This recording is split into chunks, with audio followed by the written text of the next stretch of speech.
Hello, everyone. Good evening. Welcome to the persecution report. Let's take a few seconds for the people to join.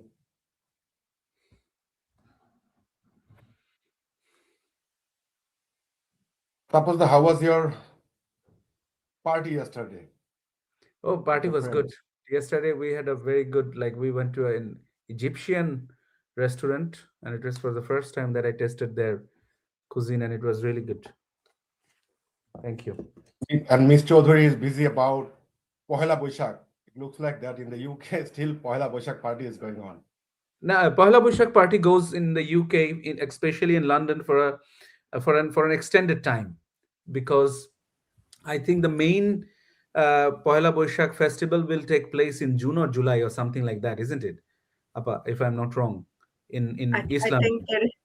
I think I saw a poster about an event in June. We have a couple coming up in May. So yeah, it does go on for a couple of months at least. Yeah. It does appear that some of the audiences are joining in. So, everyone, good evening. Once again, welcome to the persecution report. This is your host, Anwar Sadar Jihan. Today, we are going to talk about a multifaceted crisis that Bangladesh is currently experiencing and an incapable government who is not only accepting that there is a crisis, but they're failing catastrophically. Bangladesh is currently being kept in the dark. So before we begin, at the very beginning, I would like to play two small clips to give our viewers an understanding about what we're going to talk about. Because as we know, the current Prime Minister, whenever he opens his mouth, Mr. Tariq Rahman, whenever he opens his mouth, historical leaders like Maulana Bhashani time travels and provide something to his father, or he gives birth to some other kind of controversy. And there is this guy, a minister, who is acting like the de facto prime minister or the spokesperson of this government. So let's take a listen to what he had to say at the parliament. Since Bangladesh Awami League does not have the political right to talk at the parliament, I think this is our platform where we can talk. So let's take a listen to what he had to say at the parliament. জ্বালানির কারণে কি মাননীয় speaker বোরো চাষ ব্যাহত হয়েছে? কোন মিল industry বন্ধ হয়েছে কিনা যদি সংকট হয়? কোন কলকারখানা, চাষাবাদ, বোরো চাষ, স্কুল কলেজ, ব্যবসা বাণিজ্য সবকিছুই স্বাভাবিক চলছে, তাহলে সংকটটা কোথায়? So he is the current Home Minister, His Excellency Mr. Salahuddin. He was asking at the parliament whether the rice cultivation was being hampered due to this crisis, whether any industries were shut, or whether the crisis affected any universities. Now let's take a listen to another clip. বাড়ি কোথায় আপনার?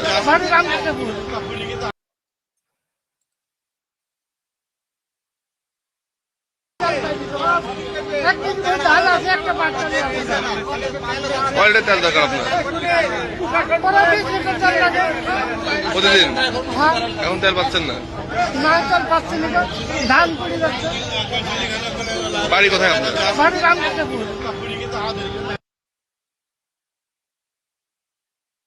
So, my dear listeners, as you have seen, there is a government minister who is asking where is the crisis, and we are seeing a farmer from the North Bengal of Bangladesh crying because he does not have enough fuel to run the irrigation pump. All his crops are being destroyed. This is where Bangladesh is currently at, completely in the dark, because the government is not even accepting there is a crisis. Bangladesh Awami League, the last government, built an energy infrastructure capable of producing 25 to 30,000 megawatt of electricity, and now there is a gap of 3,000 megawatt.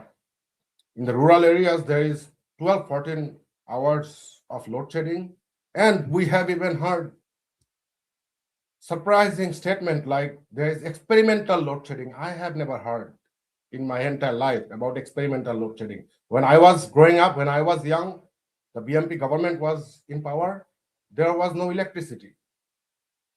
Every 2 hours, there was no electricity, and then electricity would come. It appears that Bangladesh is going back to the dark era of 2001. Farmers watching their irrigation pumps go silent at the moment when the crops need the most of water. And the government inherited a very, very well established infrastructure of energy. And within only 2 months, they are completely dismantling it. To discuss all this critical issue, today I am honored to be joined by Dr. Rahan Jamil, my co-host. He is a member of the Center for Bangladesh Genocide Research, and Jasmine Chaudhry, a public representative from the United Kingdom and a passionate social justice campaigner, and Barrister Taposh Kanti Bal, a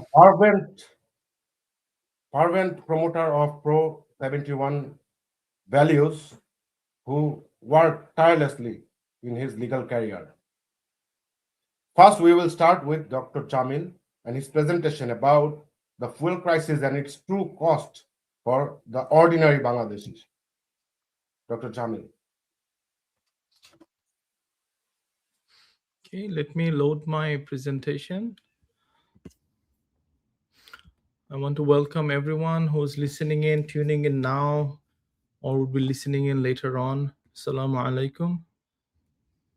My presentation will focus mostly on screen. It will be hopefully self-explanatory. I'll not be doing much of the talking.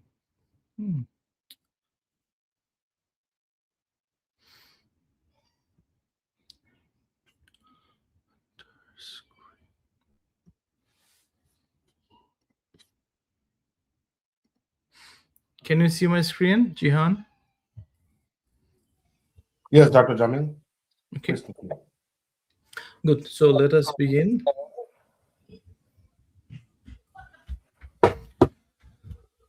Today, I want to talk about Bangladesh's energy crisis. Give me one moment.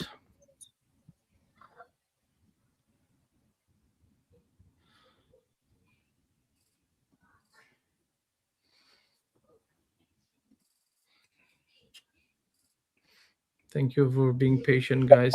So today I want to talk about Bangladesh's energy crisis, not as an abstraction, as a documented series of choices. This crisis has been done to Bangladesh, not as a natural disaster. There was no earthquake, no flood that destroyed Bangladesh's power sector. This is the result. Dr. Jamil, there is, for some reason, the presentation went off. You could take a look. What happened, Jihan? The presentation is not showing up. It's not showing up? Okay, let me try one more time.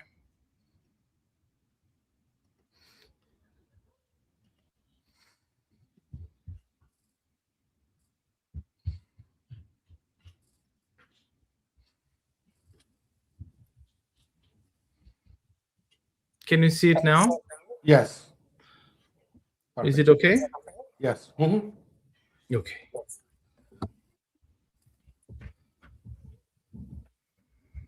Okay, so the crisis was done to Bangladesh. It wasn't a natural disaster or an act of God. It was a sequence of choices. Right? So we're going to look the entire presentation in terms of 3 chapters. Chapter 1 will briefly talk about the BNP Jamaat era of the early 2000s. What happened was during that 5 years of Jamaat BNP era, 0 megawatt power was added. There's a huge shortfall in terms of gas production, the installation capacity, and load shedding was a permanent feature of daily life. At that point, our current Prime Minister, Tariq Rahman, was known as Khamba Tariq. Khamba, for those, our international audience who doesn't know, basically means electric pole. Because of the massive corruption Mr. Tariq Rahman did, installing poles without giving any electricity. He ran a shadow government under the house, which was called Hawa Bhavan, that controlled everything. right? In 2006, there was a huge farmers uprising. They protested this lack of energy, power, diesel, and this darkness, and those farmers were shot and killed. The second chapter is the rule of Prime Minister Sheikh Hasina. Many term it as the miracle because of the possibilities that she gave us hope. When she took over, Nawaz took over power in 2009, this was the capacity that she inherited from the previous government. She chose to build. And in the next few years during her rule, this is the growth of our power capacity in the last 15 years. It is a five-fold increase, a massive, massive growth. And Bangladesh reached a huge milestone in March 2022, where we got 100% household was covered with electricity. They had access to electricity for the first time in Bangladesh's history under Sheikh Hasina's government. So what was built is a quick snapshot you see on the screen. This is what the Awami League government under Sheikh Hasina built in those 15 or so years. It's really amazing for a developing country like us. So it was not a foolproof thing. We had vulnerabilities during that time as well because of the domestic gas need, and LNG imports began. But wisely, she made a long-term pact with Qatar and Oman so that we can secure good deals with LNG. The last chapter we're going to talk about is what happened, the dismantling of what she left after the 2024 terrorist movement. What she left was this, right? A quick snapshot on the screen. There was a 6 billion clean energy pipeline, most important of all. So in September 2024, just 30 days of Jamaat Yunus regime, they canceled 31 clean energy projects, ladies and gentlemen. That $6 billion of clean energy was gone. The 820 million per year was not saved. And of course, over 3,000 megawatt power was erased. And worst of all, there was no replacement plan. No replacement plan. So what the Jamaat Yunus government gave Bangladesh during that time, about 2 years, is this.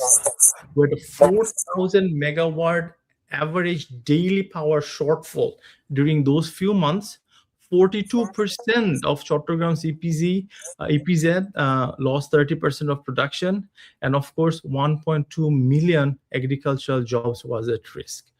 We had imported power from India, but the government refused to pay them the 850 million in arrears. As a result, the national grid of Bangladesh had 11 weeks of rolling blackout. So what happened? The crisis hit the farms and the farmers first. The diesel prices increased by almost 50%. Irrigation costs increased by over 60%. And the yield of our crops and production fell by almost 20%. What this means is that every one of us can agree that rice is synonymous with Bangladesh or vice versa. So it took a direct hit on that of our production. Expenses and cascading to everything else with higher prices. So what that Jamaat Yunus government tried to do was they said, okay, we're going to build 34 wells, but they ended up drilling only 8. And there was no offshore bidders for that. Domestic gas was hitting high, important LNG was also hitting a higher price. In this scenario, the government made some kind of a pact with then US Ambassador Peter Hass's Accelerate Energy. If you look at the timeline on the screen, it's alarming. Look at this. From August, when Yunus took over power, then September, then what happened is all on your screen. It's crazy. I'm not going to read through them, but this is a direct implication of what the Yunus regime did behind the scenes with ignoring the long-term pact that the previous government made with Qatar and Oman.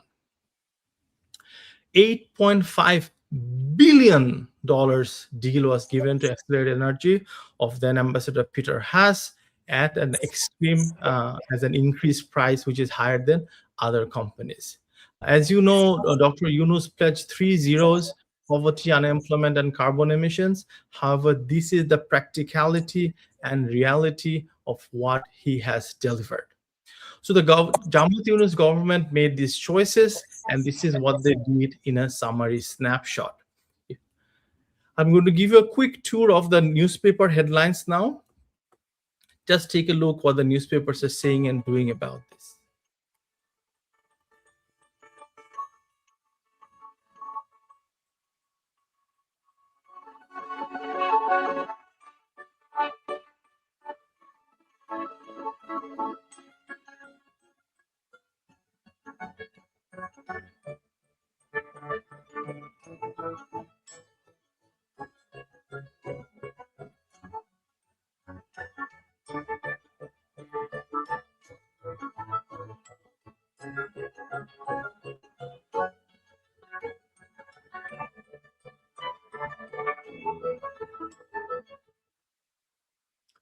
So this is the overall summary of what is happening now in Bangladesh.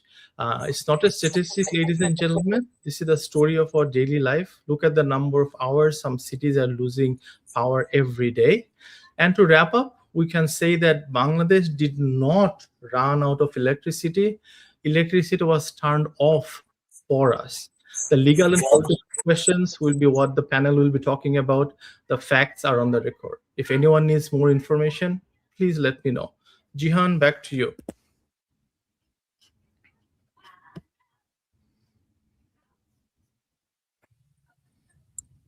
Thank you, Dr. Jamil. What you have showed us is extremely important.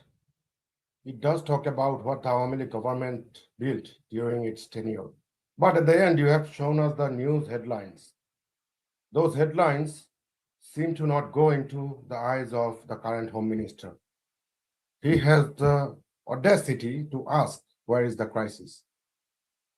Now let's start our show, and first I would like to go to Ms. Chaudhuri about what the BNP government has been doing for the last 17 years. They have been criticizing the Awami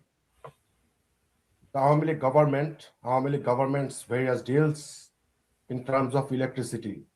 Whereas in reality, the Awami League government built 100%, has made Bangladesh 100% electricity sufficient, right? So, Ms. Jasmine, lay out the actual architecture of what the Awami League government actually built and what the numbers say about the claims that the BNP government had been historically making against the Awami League. To you. Thank you. Let me attempt to be very, answer this question with some precision, because what you are hearing, and we continue to hear from BNP, is characterization or framing of this kind of this narrative that relies heavily on imprecision, and it's certainly not talked in details about their claims. So it simply blurs all the details of many of the contractual arrangements that Awami League government had put in place, and the infrastructure that Dr. Jamil just outlined so comprehensively just now. So some of, to start off with, some of the arrangements that BNP government are often using in their narrative, in their claims, they're saying these are conventional loan, which has left us in a huge amount of debt.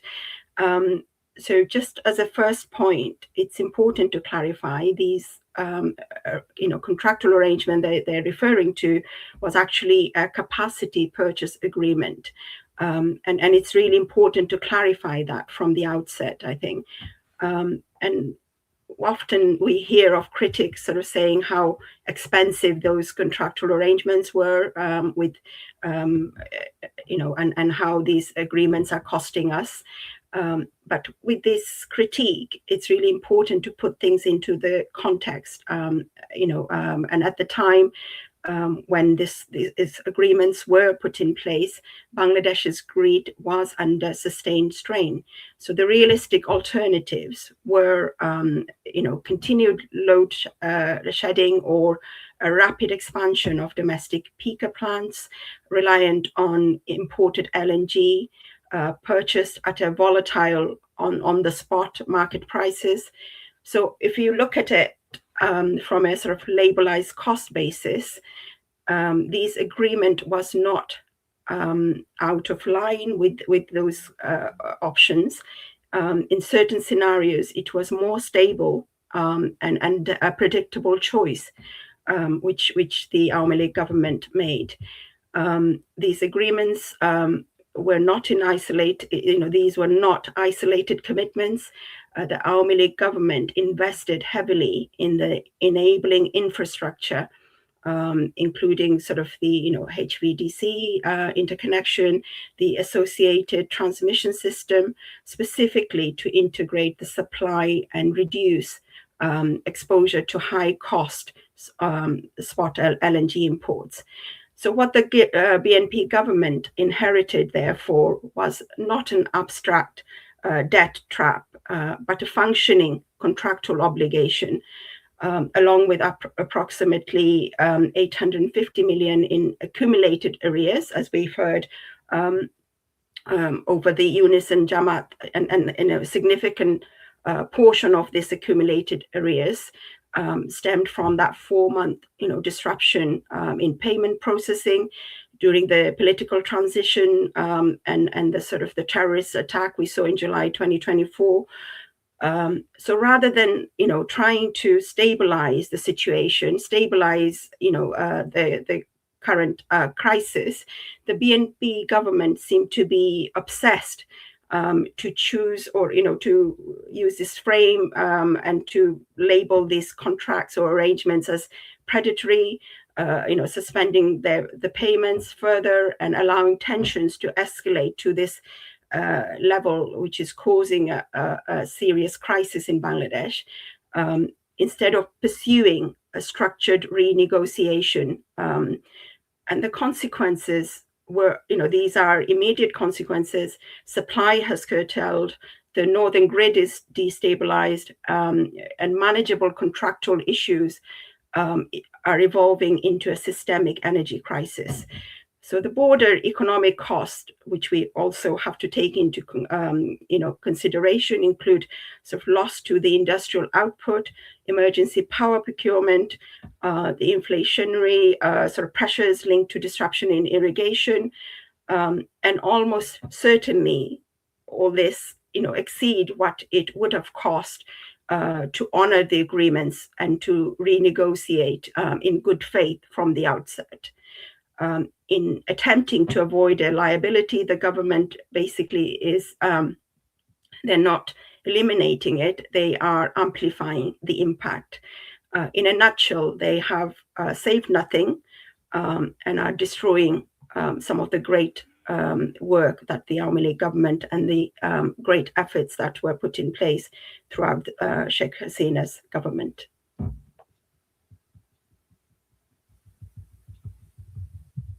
So when the BNP government is busy about throwing blames at others, when the Prime Minister of Bangladesh is busy playing with model cars, our farmers are crying, our farmers are struggling, and the government needs to pay heed. Now let me switch our focus and let me turn back to Barrister Ball. Barrister Taposh Kanti Ball. The BNP government has been criticizing about corruption of Awami League in this sector and in that sector, and to include even in the energy sector. But how does that claim hold when we are seeing what the BNP government is doing right now, how they are mismanaging the energy portfolio? Is there a legal name for it, or is there a legal mechanism there to hold them accountable? To you, Barrister. Thank you. There may not be any name for this particular situation, except simply saying that this is the most dishonest kind of way to to just to hide the truth. In Bangla, we always the time say that মাছ ঢাকতে শাক ভাজার একটা কথা আছে. So that saying that they are creating this debate or this narrating this corruption story over and over again, so that people do not ask them questions about why, whenever you are in power, why there is no energy, why there is no oil, there is crisis in the electricity sector. So how do you actually run this country? Because look, when Prime Minister Sheikh Hasina came to power in 2008, the first thing she committed, apart from establishment of International Crimes Tribunal, is that Bangladesh will be an energy efficient country. Why it will be an energy efficient country? Because you see, there are so many things that is connected with energy. It is not only about industrialists, but because Bangladesh wanted to be a food sufficient country, right? For that, you cannot only give seeds, you cannot only give fertilizer to the farmers, need to give them water as well. And there is groundwater in Bangladesh, especially in this time when we are coming out of winter, and after the spring, in the summer, there is this main crop, we call it main crop. That is because if you follow the weather pattern of Bangladesh, just after this it will be rainy season, and most of the places in Bangladesh will be inundated, and there will be no more crops. Even though right now, thanks again to Army League, because if you remember that after 1996, when they came into power, then the rice scientists, they discovered this this special kind of seed which can be grown even in water. So apart from that, what I wanted to say is that is the first target of Prime Minister Sheikh Hasina, so that people can water their paddy fields. This is the time, if you don't water your paddy fields, those plants will die, those crops will die because of immense heat, right? So that's why the video clip you have shown us, that a farmer is crying, is saying repeatedly that my crops are dying. That is the reason. Electricity is not only required for that. After they sow the seeds, and then when they will harvest, then there are now machines. The farmers, actually, during this 15-year period of Sheikh Hasina, they have forgotten how to harvest by hand, because everything was automatic. Because in that way, because of this revolution in agro-based technology, which is again for running which you need electricity, people can produce more. The other day in the parliament, the minister for food, he was saying that we have enough rice in our shallows. Why there is enough rice? Because Hasina made this revolution not only through agro-technology, but ensuring the farmers, who are the backbone of the country, they get electricity.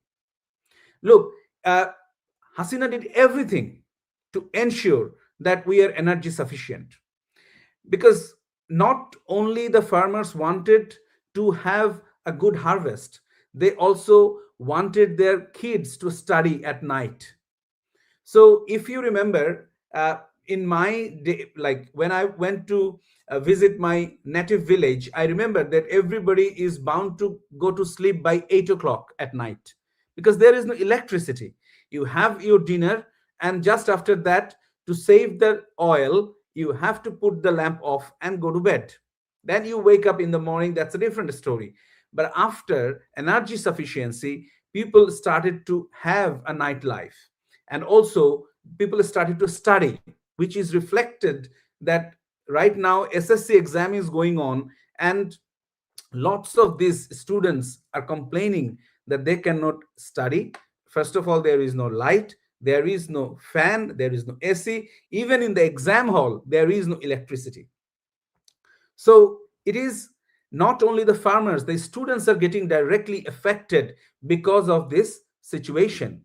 Now, coming back to investment situation. Because of this electricity, local investment increased in many folds. If you compare, not only foreign direct investments came, but also local people started to do business because Hasina had a business friendly environment, right?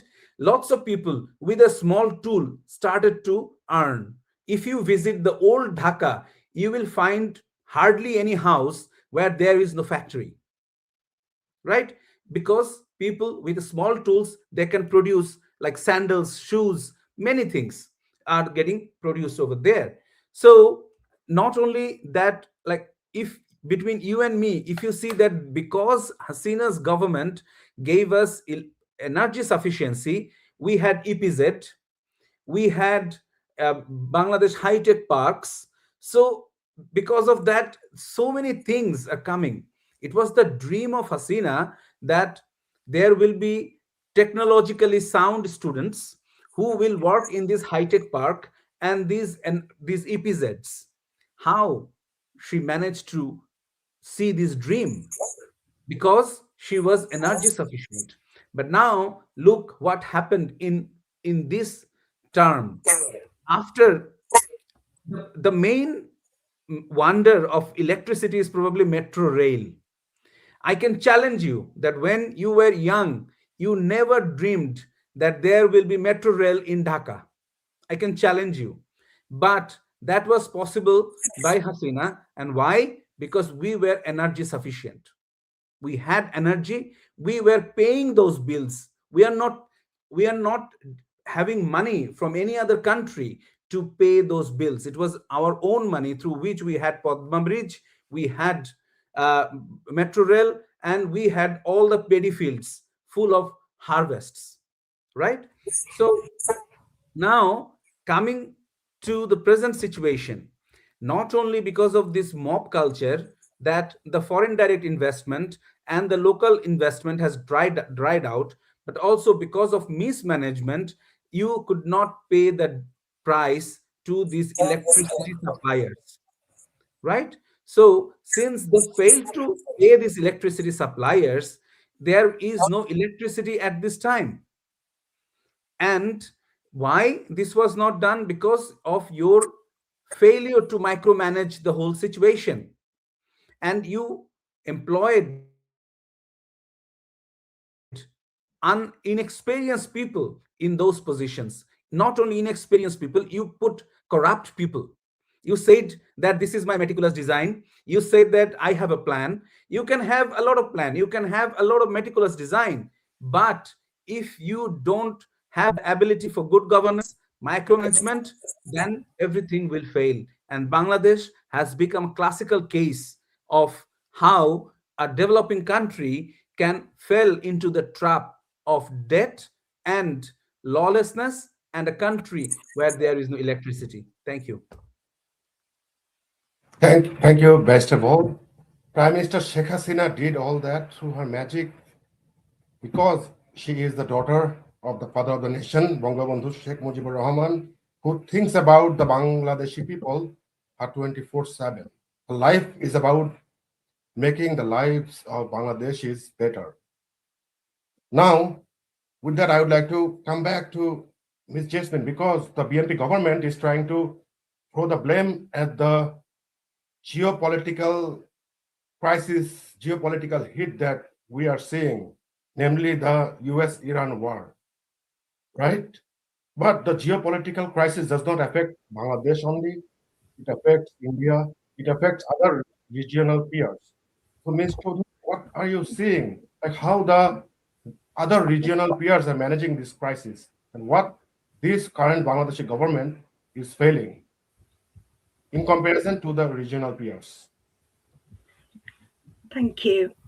I think the critical difference, as you just outlined, the critical difference between Sheikh Hasina and whether we have Yunus and Jamaat coalition or whether we have BNP and Jamaat in opposition or in coalition, the critical difference we have seen over and over again throughout Bangladesh's history is a leader whose vision, whose passion, and every seconds of her time is committed to making the lives of the ordinary Bangladeshis better. And that is the critical difference I think we're seeing. So, you could come up with all different narratives, you could come up with all the blames on the previous regime, but even if you put, when you look at the sort of regional context, Bangladesh's current trajectory becomes clearer and less defensible when you compare it to our kind of neighbors, if you like. So if you consider India, for example, over roughly the same period of time, it confronted a significant power sector debt burden, with state distribution companies owing sort of generation firms more than 1.7 trillion rupees. Yet the response was structured rather than, rhetorics, rather than the rhetorical politics that we're seeing from BNP. Through the sort of revamped distribution sector scheme, the RDSS, liabilities were acknowledged in India systematically. They were kind of systematically reworked, combining sort of federal fiscal support with enforceable efficiency target and improved metering. The outcome has been measurable. By 2025, India's peak power deficit had fallen to below 0.5% of demand, reflecting a system that, while still imperfect, is moving towards stability, not a crisis. A similar contrast you will be able to see in Vietnam, one of Bangladesh's closest competitors in export manufacturing.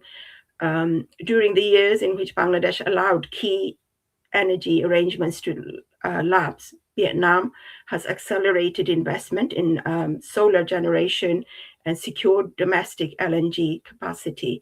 The result is an industrial power system with reliability in the top percentile among comparable economies. That reliability is not just an abstract metric. It is directly influencing global supply chain, with manufacturers increasingly shifting orders from Dhaka to Ho Chi Minh. So even in Nepal, we're seeing operating with far fewer economic resources, offers a revealing sort of counterexample. In 2024, it successfully recognized cross-border power import agreements with India through sustained diplomatic engagement and detailed technical planning, achieving a reported 12% reduction in import tariffs. The underscores what is possible when negotiation replaces confrontation and disputes. And against this backdrop, Bangladesh's position is just difficult to justify. The HVDC converter station, a critical piece of cross-border infrastructure, remains underutilized amid the ongoing dispute we're seeing with some of the contractual arrangements. The physical assets exist. What is lacking is a coherent policy framework to deploy them effectively. And what makes this situation particularly frustrating is that it was not structurally inevitable. The previous government's investments, whatever the controversies you may want to raise here, they left behind a substantive energy infrastructure base with disciplined management and credible engagement with creditors. That foundation could have been strengthened. Instead, it has been politicized and in the process undercut. So who ends up paying the price for this failure? It's the people who can least afford to do so. And I just want to add the result is just not a political failure.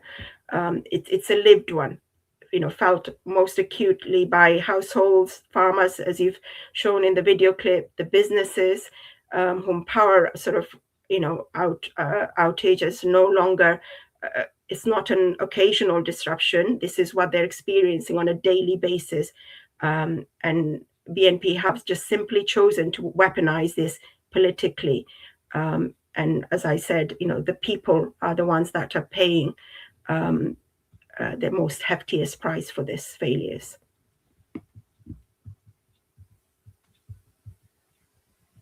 Ms. Jasmine, what you have said is that the ordinary people of Bangladesh are the ultimate victims of this mismanagement of the BNP government.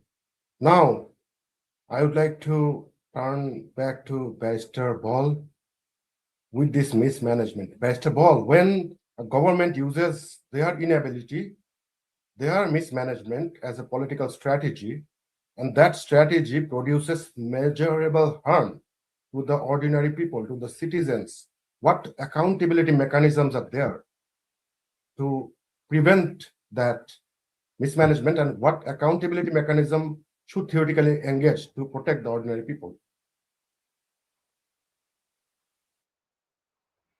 First of all, the mechanism we have is, we have Anti-Corruption Bureau, because the anti-corruption definition is quite wide in Bangladesh. It doesn't only mean monetary transaction. It also means, for example, it could be nepotism. It could be willful negligence to perform your duty. That's just a wide definition of misconduct in government service. So even if you fail to perform your duty, so the Anti-Corruption Bureau can term it as a misconduct, and they can investigate into it. If because of your mismanagement there is violation of human rights, for example, then National Human Rights Commission is there, right? And definitely, if in the procurement places you have, if there are irregularities in procurement, there again there is a procurement body, public procurement authority, who hears about these irregularities. Any whistleblower can inform them about these irregularities in procurement. If you remember that, especially in the procurement sector, Prime Minister Sheikh Hasina first introduced e-tendering system. Now, what is e-tendering system? Previously, there was fight between gangs with who will submit the tender physically. So Hasina said, no more fights. You submit it online, right? And she has provided a ceiling under which you have to, above which you have to submit everything through this e-tender.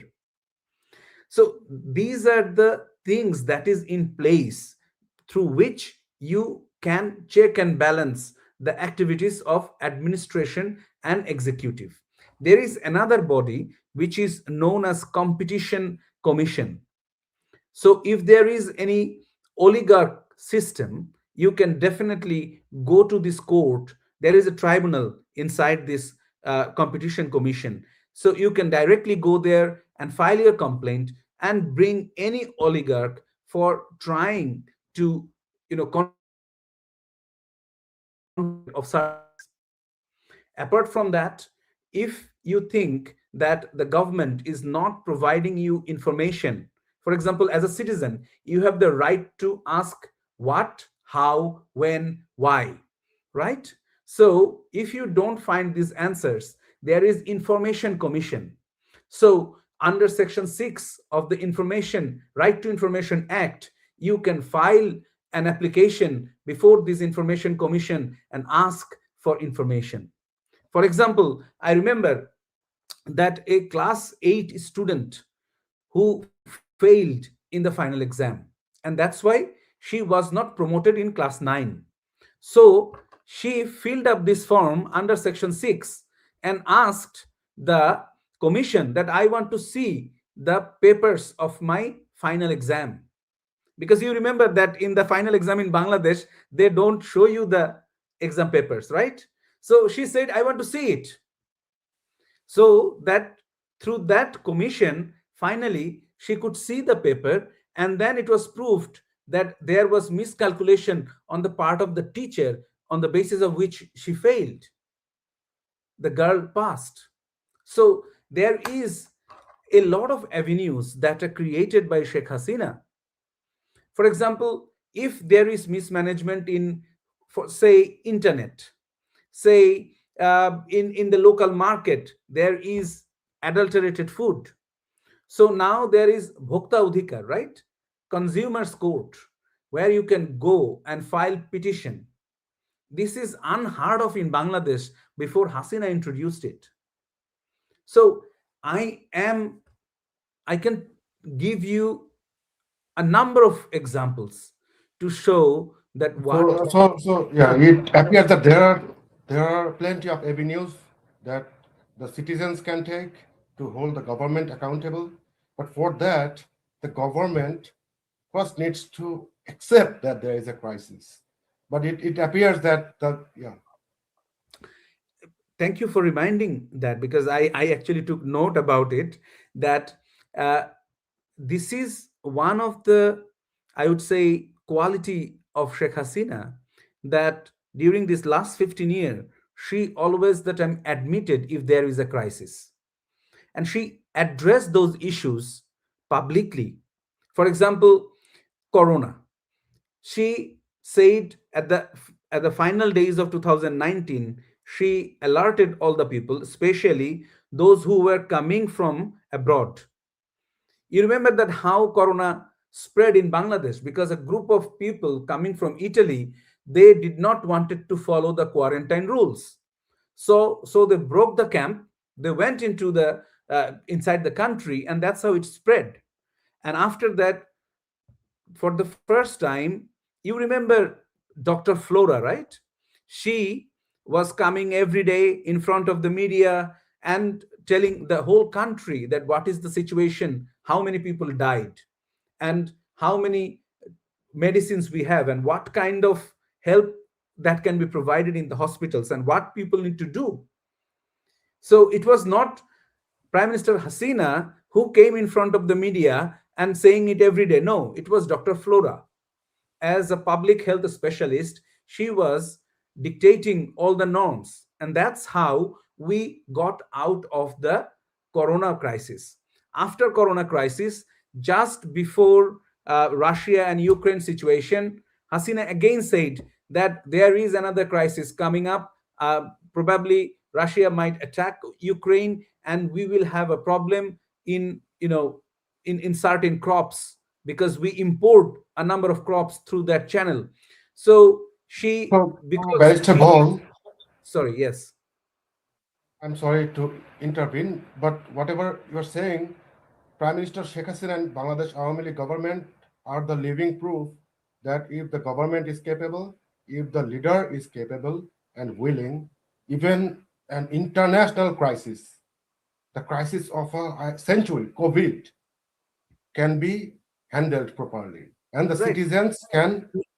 Not only that, but where I was coming to is that Hasina openly said in 2023 that in 2025 and 26 there will be a crisis, because this was told by people, because the way the international commerce is going on, that there is, the economists could foresee that there will be a crisis. And since Bangladesh invested in so many mega projects, so she also foresaw that Bangladesh could also be in a crisis.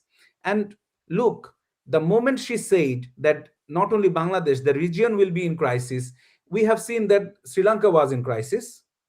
At the same time, Pakistan was in crisis, and number of other countries were also in crisis. But Bangladesh was not in crisis because she admitted, and she, I would say that she could prepare the whole administration in that way. She knew, because it's a dominoes effect. This whole governance system is a dominoes effect. If one domino fell, the other dominoes are bound to fall. That is why you The top leader must be responsible. The top leader has to have yes, that's extreme why oversight. this, you see this measles crisis, right? Because Yunus failed to provide this tika to the kids, and that's why now we are having this measles crisis. The Prime Minister is busy playing with model cars when Yeah. children are dying. Now, with that, I mean, the human cost, that I is- would like to now quickly come back. I'll just add just this, that the moment the government admits that this is the crisis, on that moment, the whole governing system, including the administration, gets into a red alert mode, right? And if you deny that we are in a crisis, for example, how many crises? Health crisis, electricity crisis, food crisis, and then this law and order situation crisis, and terrorists are planning to attack Bangladesh. All of these are happening because you are in denial. That's just what I wanted to say. Thank you. Right.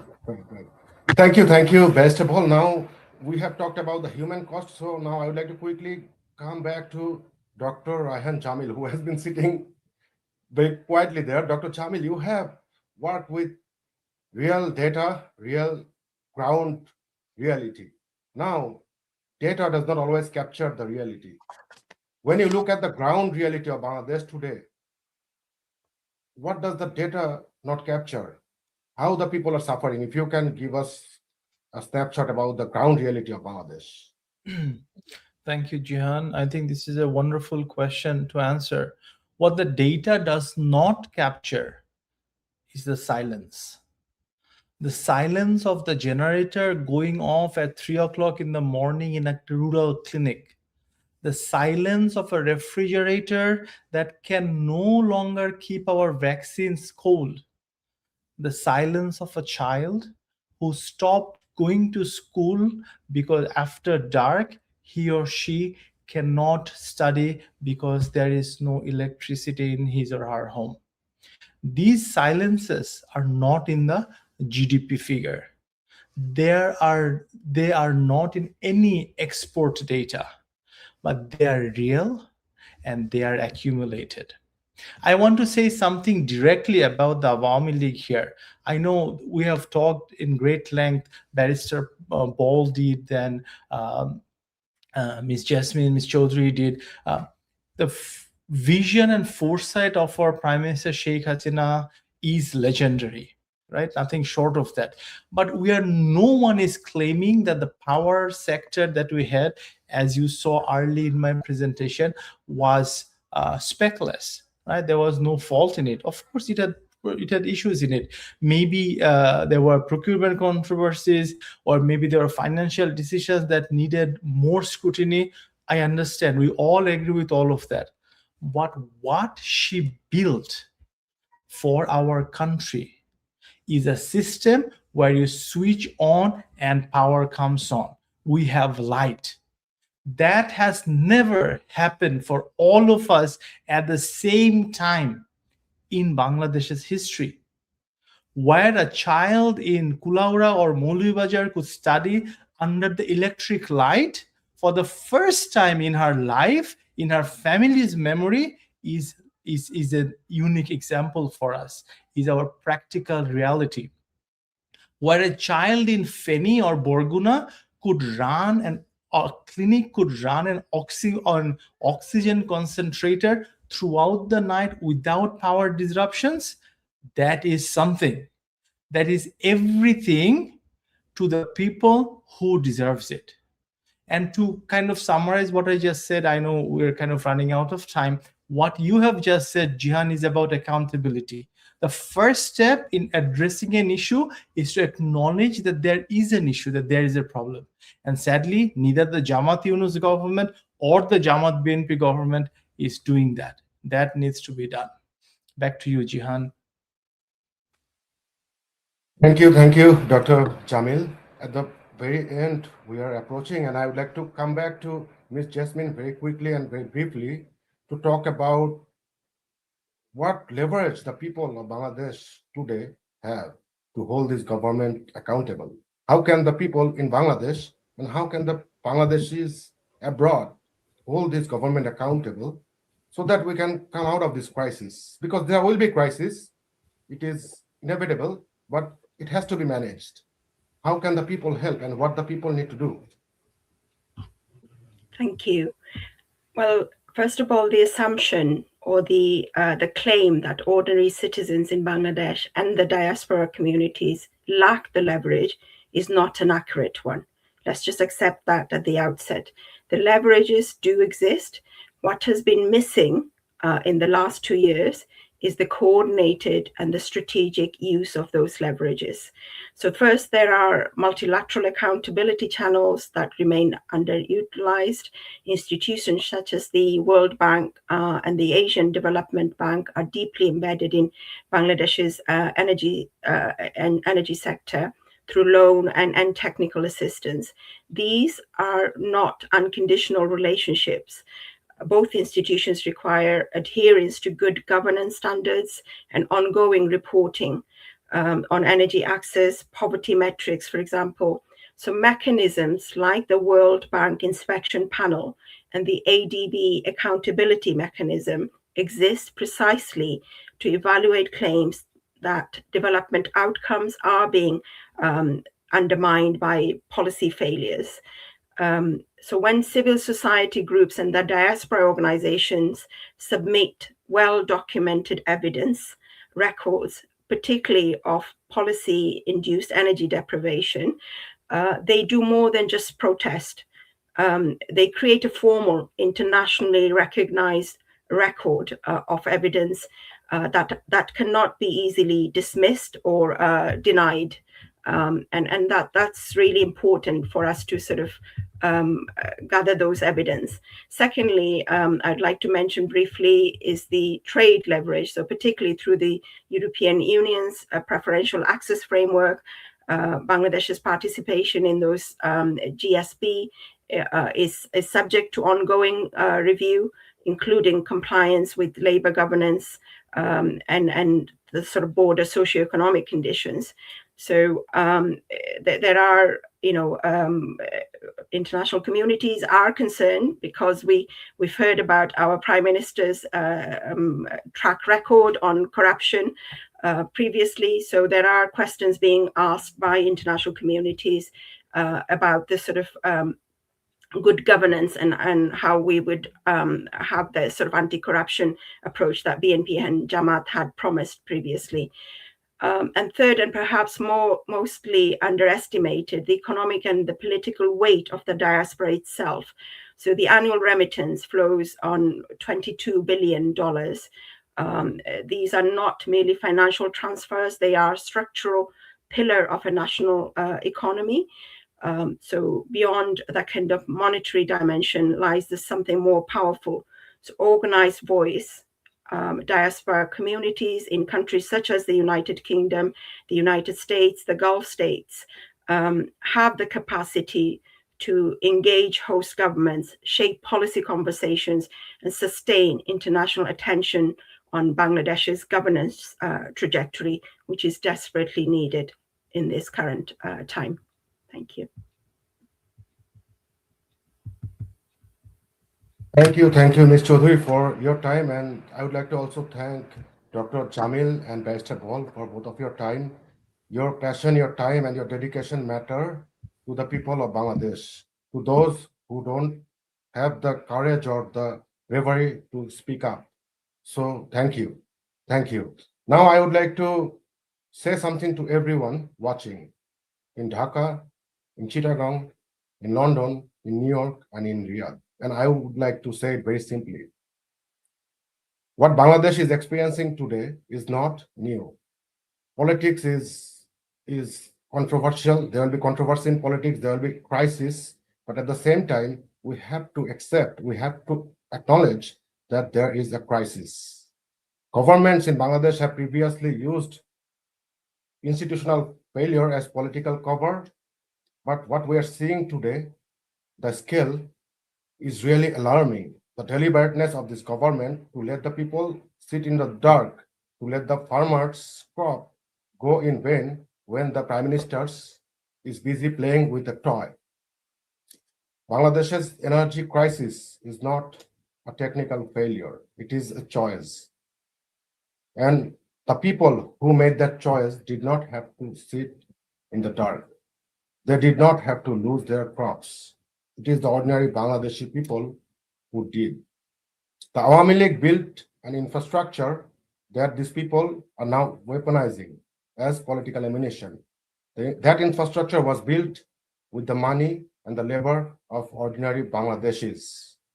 And that infrastructure need to be protected. So we from the persecution report are going to keep saying these names. We are going to keep citing these numbers. We are going to keep telling the stories of the ordinary Bangladeshi people, because the darkness that the Yunus, Jamaat or BNP have imposed is temporary, but the record that we are building is not. Thank you everyone for joining us. Joy Bangla. I'm Anwar Sadat Jihan signing off.